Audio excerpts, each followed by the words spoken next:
আচ্ছা বাবাই, তোমার হাতের ঘড়িটা কোথায় গেল? ও ঘড়িটা ওই আমাদের বাড়ি কাজের লোক আছে না সুমিত, ওকে দিয়ে দিয়েছি। মানে ওই ঘড়িটা ওই কাজের ছেলেটাকে দিয়েছো তুমি? তুমি জানো না যে কতটা দামি ছিল?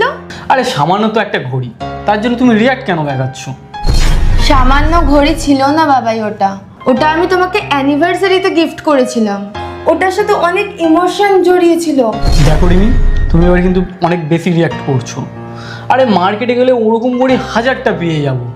আচ্ছা বাবা, না হয় মার্কেটে গিয়ে তোমার পছন্দ মতো একটা ঘড়ি আমি কিনে নেবো। মার্কেটে গেলে অনেক এরকম আরো দামি দামি ঘড়ি তুমি পাবে, কিন্তু আমার যে ভালোবাসা, ইমোশন, এগুলো তুমি পাবে? আচ্ছা রিমি, তোমার খুব কষ্ট হচ্ছে তাই না? তোমার ভালো লাগাটা তোমার ভালো লাগা, তোমার কষ্টটা তোমার কষ্ট, তোমার ইমোশনটা ইমোশন, আর কারোর ইমোশন থাকতে পারে না।